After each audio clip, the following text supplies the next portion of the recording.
नमस्कार साथियों, आप सभी का स्वागत है मेरे YouTube चैनल मैथमेटिक्स पे यानी जालडा पे। पिछले तीन क्लासेस में आपने पढ़ा कि संख्याएं क्या है, संख्याओं के कितने प्रकार होते हैं, और उसमें से सबसे पहली पढ़ी अपने प्राकृत संख्या, उसके बाद पढ़ी अपने ने पूर्ण संख्या।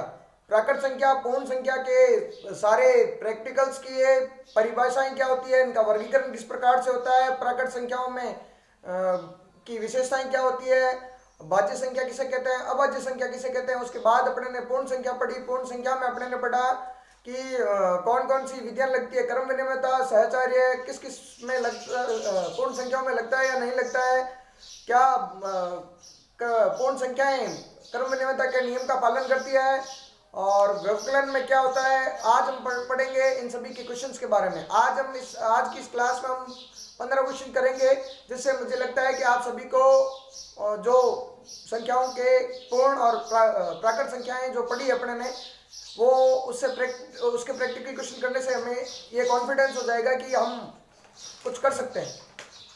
धन्यवाद। आज की क्लास स्टार्ट करते हैं क्वेश्चंस के साथ।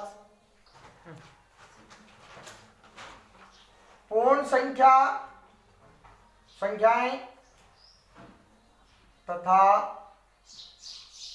प्राकृत संख्याएं।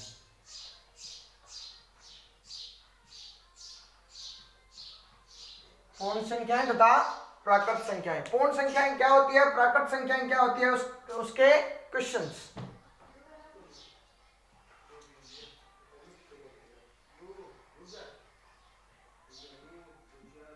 हाँ, सबसे पहला है, अब स्टार्ट करने से पहले हम ये सोचते हैं कि सबसे जीरो लेवल का क्वेश्चन क्या लें, एकदम जीरो लेवल का, कि हमें इसका बेस पता होना चाहिए। सबसे पहला क्वेश्चन, 5 अंकों की सबसे बड़ी संख्या और 5 अंकों की सबसे छोटी संख्या तथा 4 अंकों की सबसे बड़ी संख्या का अंतर बताइए। 5 अंकों की सबसे बड़ी संख्या और 4 अंकों की सबसे छोटी संख्या के बीच अंतर बताइए। तो हमें पता है कि 5 अंकों की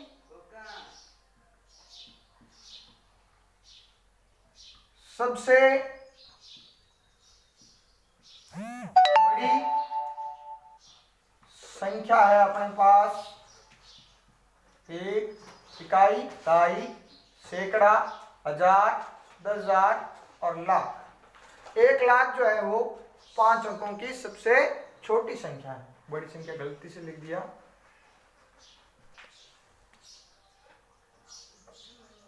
पांच अंकों की सबसे बड़ी छोटी संख्या है इकाई, दहाई, सैकड़ा, हजार, 10,000।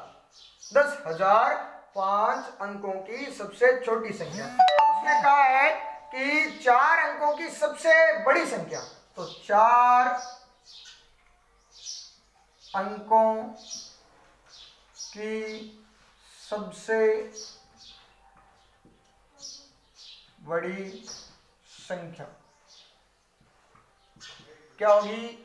9,999 घटाना है, अंतर ज्ञात करना है, घटाना है। 1 0 0 0 और 0। तो 5 अंकों की सबसे छोटी संख्या और 4 अंकों की सबसे बड़ी संख्या के मध्य अंतर है। नेक्स्ट क्वेश्चन, सेकंड क्वेश्चन कह रहा है कि आपको 4-5 संख्याएं दे रखी है, उनमें से आपको पता करना है कि इनमें से कौन सी प्राकृत संख्याएं हैं। तो पहली संख्या हम लिख देते हैं जैसे कि -3, सेकंड √2, 8 और 5, 3/2। आपको ये बताना है इन संख्याओं में से प्राकृत संख्या कौन सी है। प्राकृत संख्या कौन सी?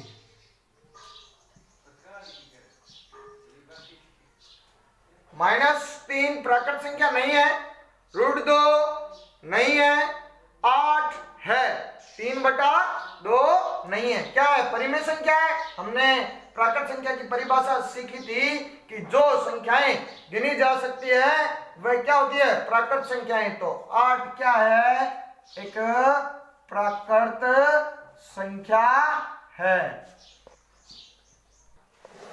नेक्स्ट क्वेश्चन है, थर्ड क्वेश्चन, दो प्राकृत संख्याओं का योग क्या होता है, दो प्राकृत संख्याओं का योग क्या होता है। तो दो प्राकृत संख्याओं का योग हमेशा प्राकृत संख्या होती है, तो क्या होगा, दो प्राकृत संख्याओं का योग एक प्राकृत संख्या होती है। आपके कंपटीशन एग्जाम में ये ऑप्शन दे रखे होंगे, सिर्फ आपको पढ़ के राइट कितना लगाना है, ठीक है। फोर्थ क्वेश्चन ये कह रहा है कि एक प्राकृत संख्या में कुल कितनी संख्याएं होती है, प्राकृत संख्या में कुल कितनी संख्याएं होती है। तो प्राकृत संख्याओं में हमें पता है कि कितनी संख्याएं होती है प्राकृत संख्याएं, अनंत, 1 to infinite होता है, 1 से लेकर अनंत तक, तो हम यहां लिख देंगे अनंत। प्राकृत संख्याओं में अनंत संख्याएं होती है। पांचवा क्वेश्चन कह रहा है आपको एक संख्या दे रखी है 5957। फिफ्थ क्वेश्चन, एक संख्या है 5957, 5957 में 7 के स्थानीय मान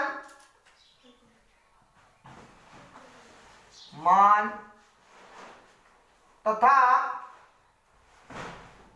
मूल मान में अंतर।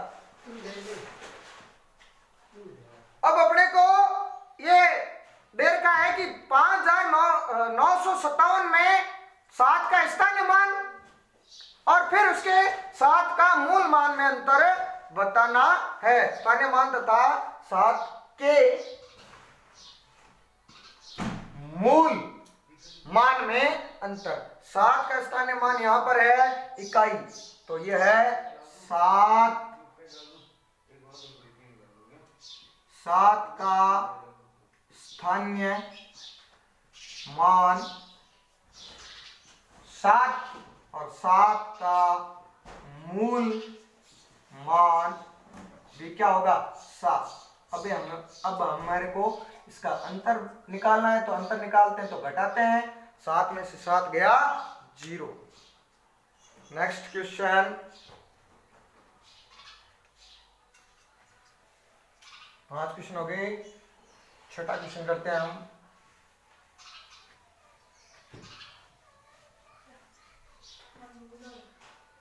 सिक्स्थ क्वेश्चन है, एक संख्या दे रखी है आपको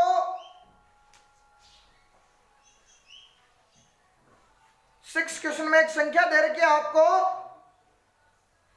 2,42,375 में 2,42,375 में 3 के स्थानीय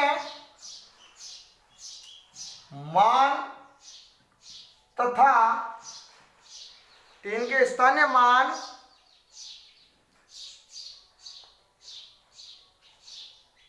क्या होगा, स्थानीय मान क्या होगा। 2,42,375 में 3 का स्थानीय मान क्या होगा। तो 2,42,375 में 3 का स्थानीय मान इकाई, ढाई, सैकड़ा।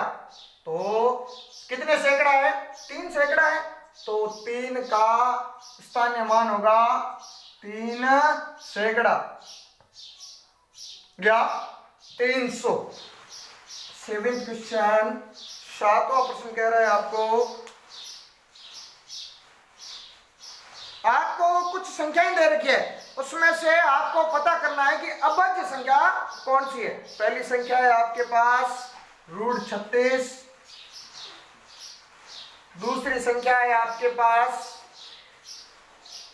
फर्स्ट सेकेंड √10 का स्क्वायर। फिर थर्ड है आपके पास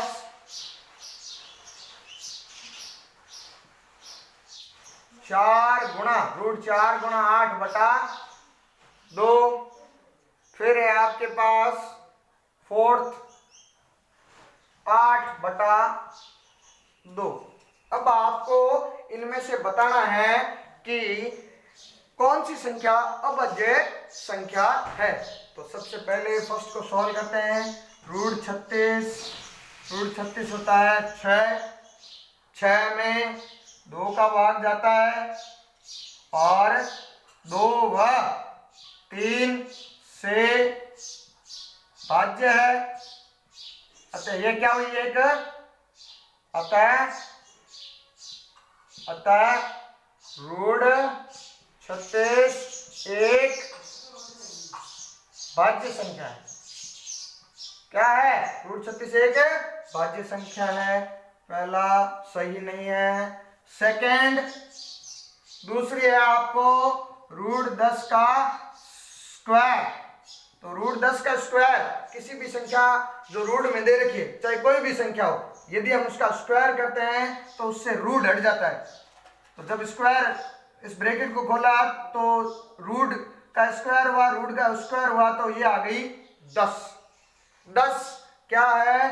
10 में किसका भाग जाता है? 2 का, 5 का और 10 का भाग जाता है। तो ये भी क्या है? एक भाज्य संख्या है। कट गई, ये भी सही नहीं है। थर्ड आपको दे रखी है 4 गुणा 8/2। तो पहले रूट के अंदर है, जिसके सॉल्व कर लेते हैं। 4 8 चौक 32, 32/2। अब फिर भाग जा रहा है 2 का 32 में कितनी बार जा रहा है? 16 बार। 16 बार गया। √16 किसका होता है? 4 का। 4 में किस किस का भाग जाता है? 2 का और 4 का दोनों का जाता है। तो ये भी क्या है? एक भाज्य संख्या। अब थर्ड भी गलत। फोर्थ 8/4 8/2 8/2 नहीं 8/4 8/4 कितनी बार गया?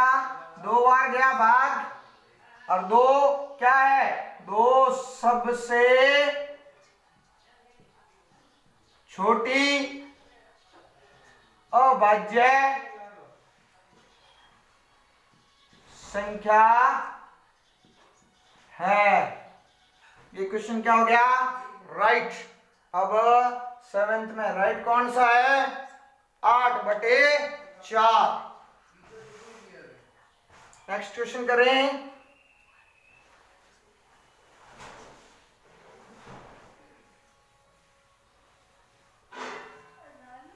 नेक्स्ट क्वेश्चन ये कह रहा है, अपने को पता करना है कि प्राकृत संख्या कौन सी है। अपने को 4 संख्याएं दे रखी है, उसमें से प्राकृत संख्या जो नहीं है उसका पता करना है। सबसे पहले 5, फिर 5 0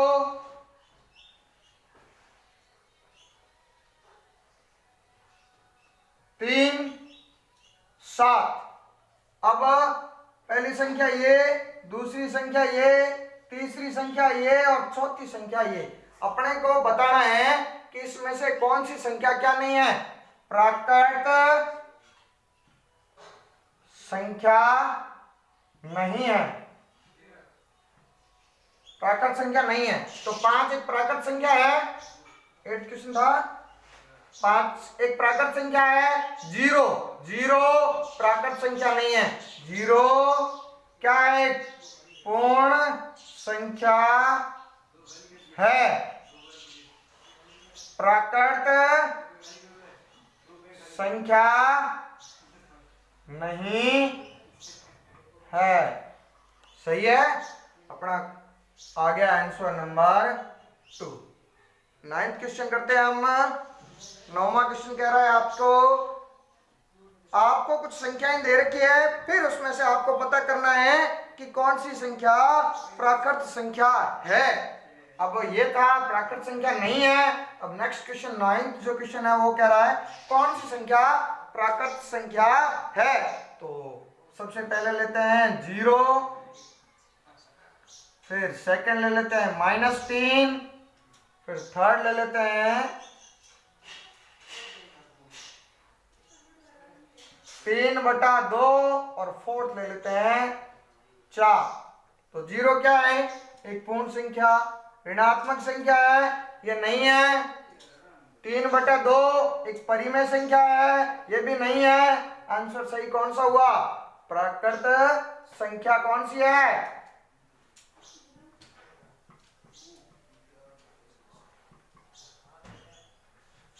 चार एक प्राकृत संख्या है। 4 क्या होगी? एक प्राकृत संख्या, और ये इसका राइट आंसर होगा। 4th ऑप्शन जो है वो सही है। 10वां क्वेश्चन। 10th क्वेश्चन कह रहा है अब अपने को बताना है कि निम्न में से कौन सी संख्या पूर्ण संख्या है। पूर्ण संख्या है वो हमें बताना है।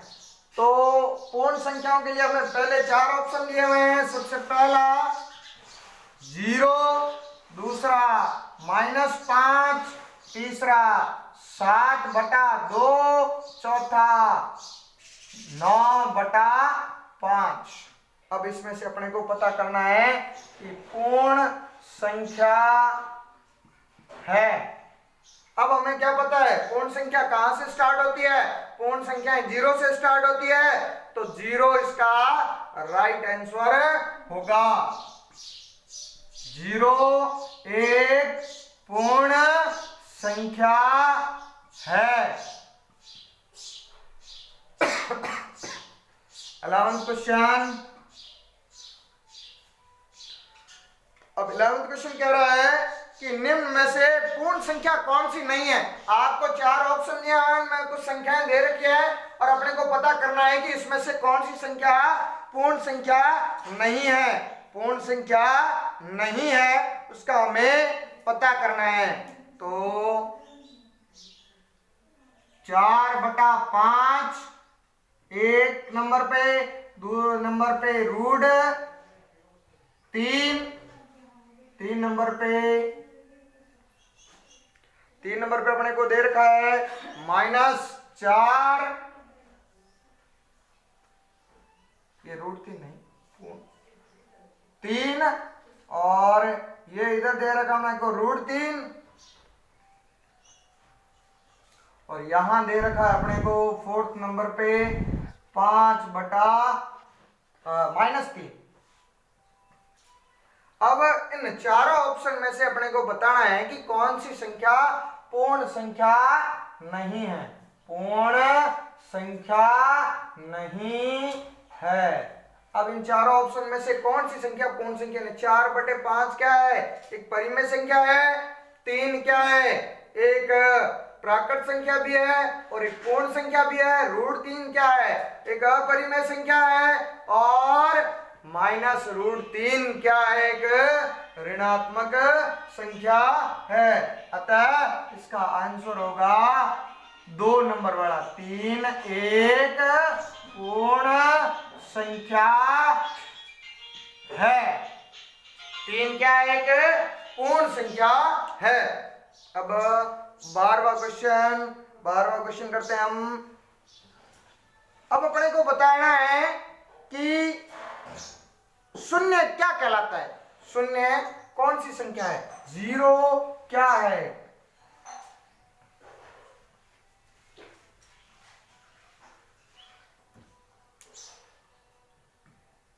और 12वां क्वेश्चन, शून्य एक योज्य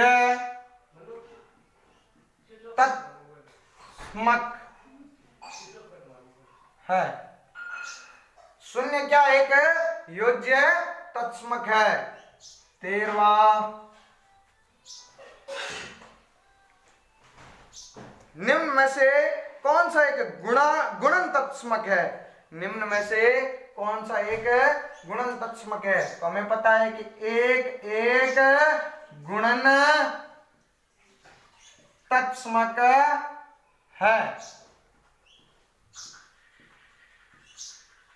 फिर 14वां क्वेश्चन कह रहा है अपने को, निम्न में से कौन सी संख्या एक प्राकृत संख्या है? अपने को कुछ संख्याएं दे रखी है। फर्स्ट ऑप्शन है अपने पास 4/5, फिर 2 नंबर है 8/4, फिर 3 नंबर है 6/9 और 4th नंबर है -4। अब अपने को बताना है कि कौन सी संख्या एक प्राकृत संख्या है।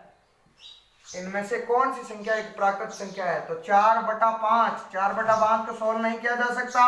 4/5 क्या है? एक परिमेय संख्या है। अच्छा, ये गलत। 2 नंबर पे आया अपने पास 8/4, 4 एकम 4, 4 दूनी 8, 4 दूनी 8, 2 एक प्राकृत संख्या है। राइट आंसर 2 नंबर वाला। अब अपने पास आ गया कि 4 एक प्राकृत संख्या है। अब लास्ट क्वेश्चन 15वां। अब अपने को बताना है कि कुछ संख्याएं अपने को दे रखी है, उनमें से कौन सी संख्या पूर्ण संख्या है? तो 16/7, 9/5 और √3। 3 नंबर पे दे रखा है √3 और 4 नंबर पे दे रखा है इनमें से कोई नहीं। तो 16/7 एक परिमेय संख्या है, 9/5 भी एक परिमेय संख्या है, √3 एक अपरिमेय संख्या है और इनमें से कोई नहीं राइट आंसर है। इनमें से कोई नहीं। 15 क्वेश्चन पूर्ण संख्या और प्राकृत संख्या से ऐसे ही क्वेश्चन आते हैं यदि कंपटीशन एग्जाम हम दे रहे हैं तो। अब नेक्स्ट, आज प्रश्नमाला टॉपिक से संबंधित जो संख्याएं थी, पूर्ण संख्या और प्राकृत संख्या से संबंधित अपने ने 15 क्वेश्चन किए हैं। किसी भी प्रतियोगिता परीक्षा में पूर्ण संख्या और प्राकृत संख्या से संबंधित ऐसे ही क्वेश्चन आते हैं, परंतु ऐसे क्वेश्चनों का हमें पता कैसे चलता है कि कौन सी प्राकृत संख्या है, कौन सी प्राकृत संख्या नहीं है, कौन सी पूर्ण संख्या है, कौन सी पूर्ण संख्या नहीं है। जब तक हम इनकी परिभाषा और इनके वर्गीकरण के बारे में पता नहीं करते तब तक हमें इन क्वेश्चनों के आंसर नहीं आते। बहुत सिंपल, बहुत ही इजी क्वेश्चंस आते हैं। आप सभी को आशा करता हूं कि मेरे द्वारा बताए गए पूर्ण संख्या और प्राकृत संख्या के टॉपिक में से सभी प्रकार के क्वेश्चनों को आपको समझ आए होंगे। नेक्स्ट टॉपिक जो होगा नेक्स्ट क्लास में, यानी कि नेक्स्ट डे अपने टॉपिक होगा परिमेय संख्या तथा अपरिमेय संख्या, परिमेय संख्या तथा या अपरिमेय संख्या। कल की क्लास में हम पढ़ेंगे परिमेय संख्या और अपरिमेय संख्या। सभी बच्चों से ये निवेदन है कि सारे स्टूडेंट्स, मेरे सभी विद्यार्थी मेरे इस वीडियो को लाइक, शेयर और कमेंट करें। धन्यवाद।